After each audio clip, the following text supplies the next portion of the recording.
Era uma vez uma menina linda e doce chamada Bibi, Maria Beatriz. Ela era meiga, calma, obediente, e quando a Bibi completou 2 anos, a mamãe começou a perceber uma mudança muito bruta de comportamento. O que era meiguice e doçura se tornou em ataques de birra, choros e pé batendo. E a mamãe, que já era mamãe do Pedro, não tinha observado isso no Pedro e estranhou muito esse comportamento da Maria Beatriz e resolveu ir para a escola para conversar, para perguntar para a professora como que a Bibi se comportava ali. E a resposta que ouviu da professora foi: a Bibi é uma doçura, é um encanto, meiga, obediente e super querida pelos colegas. A mãe ficou intrigada e na verdade se preocupou ainda mais e resolveu então ir conversar com o pediatra. A orientação que obteve do pediatra foi: calma, mamãe, essa é a fase dos Terrible Two. É uma fase que a gente chama de adolescência da criança. Não valorize muito, tenha calma e paciência, porque vai passar. A mãe, confiando muito no pediatra, resolveu tocar. E a situação só foi se agravando. O que era eventual começou a se tornar constante.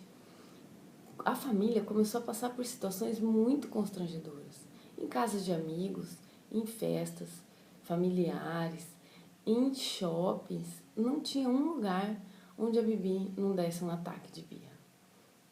Foi então que a mãe começou a observar que tinha uma combinação bombástica. Se a Bibi tivesse cansada e aí se sentisse ou frustrada ou contrariada, certeza que aquilo ia desencadear um daqueles ataques homéricos que chegava a demorar até 1 hora para passar. Ela só parava quando caía exausta de tanto chorar. A mãe resolveu então procurar uma ajuda mais específica. Conversou com o pediatra e quis fazer um eletro para ver se não existia nada de errado com a Bibi, porque achava que aquilo não estava normal.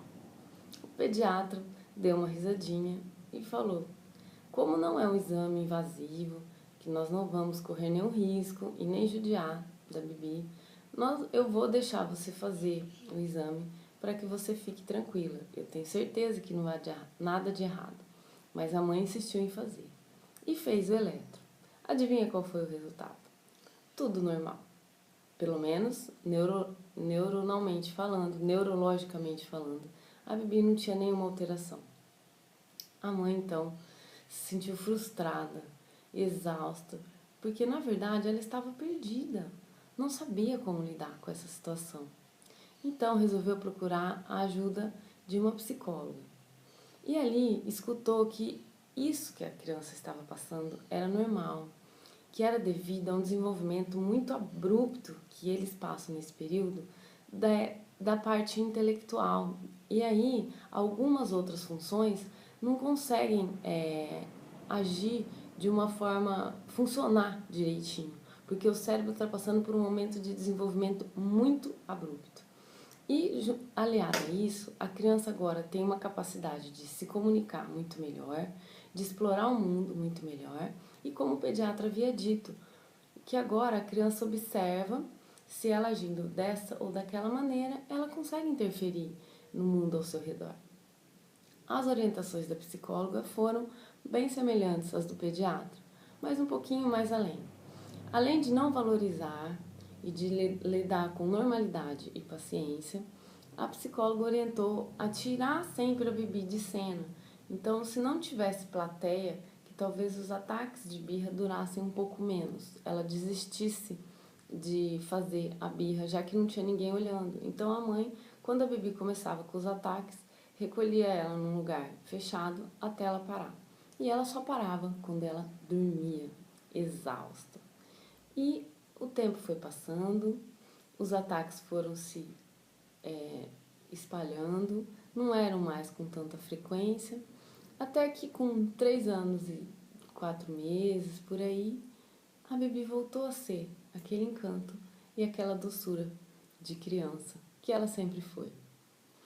Os fatos e nomes narrados aqui não são mera coincidência. A Bibi é minha filha e essa mamãe sou eu.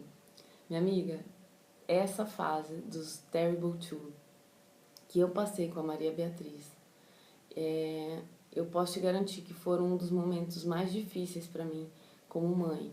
A nossa família ficava assim, ficou em carne viva. O Pedro arregalava 2 olhos e ficava quietinho. O Guilherme ficava nervoso e eu muitas vezes me recolhia pro meu quarto e ia chorar. Porque enquanto a Bibi estava tendo um ataque de birra dela no quarto dela, eu tinha o meu de frustração no meu quarto.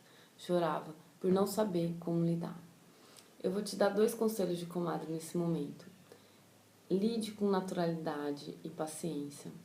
Só que não ceda às vontades da criança nessa fase. A imposição de limites também faz parte da educação, infelizmente, e ela está fazendo um teste com você que é a autoridade máxima na vida dela. Se ela faz a birra e você, por não querer passar vergonha ou por não querer desencadear aquilo tudo que você já sabe que vai acontecer, acaba cedendo às vontades dela, você não vai estar ajudando. Pode ser que no curto prazo você evite aquele ataque de birra, mas você vai estar estragando e deseducando o seu pequeno. Tenha força, vai passar, acredita em mim, é normal. Não se sinta como eu me senti, frustrada, angustiada, sem saber o que fazer. Se achar que precisa de ajuda, busque ajuda. A informação, a orientação, ela sempre elas nos trazem muita segurança e nos dão um norte do que esperar, do que é normal, do que não é e de como devemos agir nessa ou naquela situação. Espero que tenha gostado das dicas. Dá um gostei para mim aqui no vídeo, deixa o seu comentário, se inscreve no nosso canal. É dessa forma que você fala para o YouTube que aqui tem algum conteúdo de qualidade que vale a pena a gente parar uns minutinhos para escutar. O meu objetivo aqui é conversar com você, mamãe, para deixar você segura, bem informada e para transformar a sua vida de mamãe num pouquinho mais doce, num pouquinho mais realizada. Eu quero que você seja a sua melhor versão de mulher e de mamãe. É para isso que servem as comadres, não é mesmo? A gente se encontra por aqui. Toda segunda e quinta eu posto conteúdos a respeito de gravidez, bebês, cuidados diários, maternidade e também para as mamães, de boa forma e desenvolvimento pessoal. A gente se encontra por aqui então, toda segunda e quinta. Espero você. Um beijo e até!